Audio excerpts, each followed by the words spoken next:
शांति ब्रह्म बाबा जीवित चरित्र कंटिन्यू చేస్తున్నాం।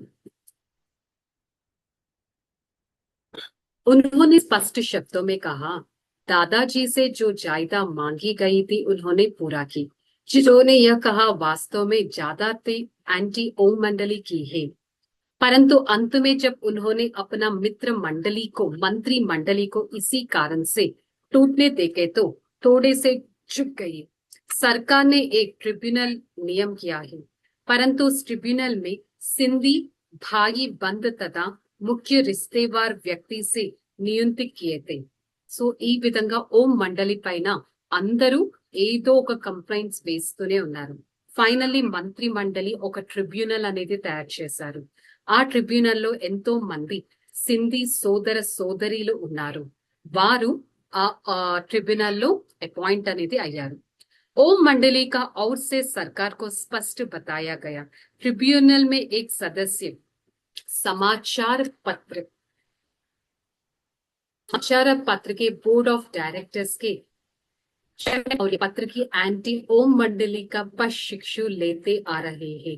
ट्रिब्यूनल में इस सदस्य एंटी ओम मंडल के कुछ के सदस्यों को रिश्त नाता भी है। సో ట్రిబ్యునల్ లో ఒక అతను ఒక సమాచార పత్రానికి హెడ్ గా ఉన్నారు। అతను యాంటీ ఓం మండలిలో ఒకరి రిలేటివ్ కూడా అయిపోయారు। ఇస్లియే నిష్పక్ష నహీ హో సక్తా। సో ఆబ్వియస్ గా అతను బయాస్డ్ గానే ఉంటాడు, ట్రాన్స్పరెంట్ గా అయితే ఉంటాడు। इस प्रकार अन्य सदस्यों के बारे में बताया गया एंटी ओम मंडली का पक्षपात। अतः सरकार ने यह आवेदन पत्र दिया कि ट्रिब्यूनल में निष्पक्ष व्यक्ति होना चाहिए। సో ఈ విధంగా చాలా మంది అపాయింట్ అయ్యాక మళ్ళీ మంత్రి మండలి అన్నారు, ఎలాంటి బయాస్ లేని వ్యక్తులు ఈ ట్రిబ్యునల్ లో కూర్చోవాలి అన్నారు। उसके कोई अंग्रेजी आदि को या निष्पक्ष हिंदू थी।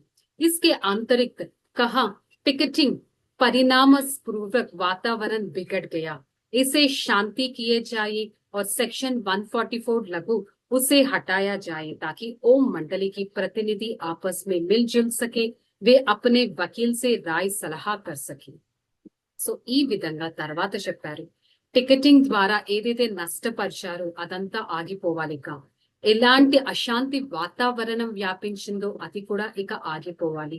ఏదైతే 144 సెక్షన్ ప్రకారం ఓం మండలి పైన ఎన్నో ఆరోధనలు వేశారో అవి కూడా ఆగిపోవాలి।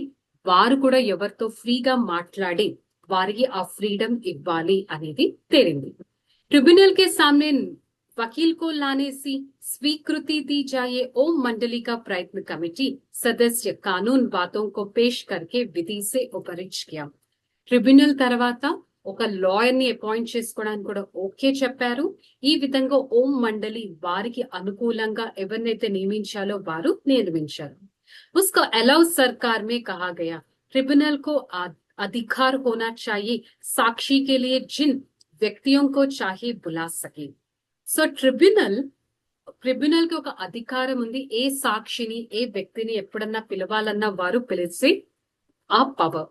ट्रिब्यूनल की कार्य प्रसिद्ध पता लगाना चाहिए, जिन बातों पर जांच करनी उसकी सूक्ष्म प्रकाशित होना चाहिए।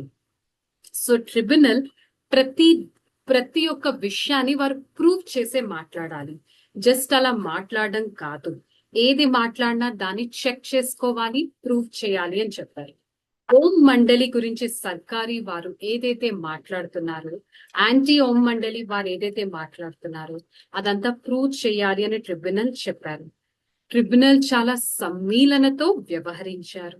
ఓం మండలిలోకి వచ్చిన చాలా మంది సదస్యులు కూడా ట్రిబ్యునల్ ముందు మాట్లాడారు।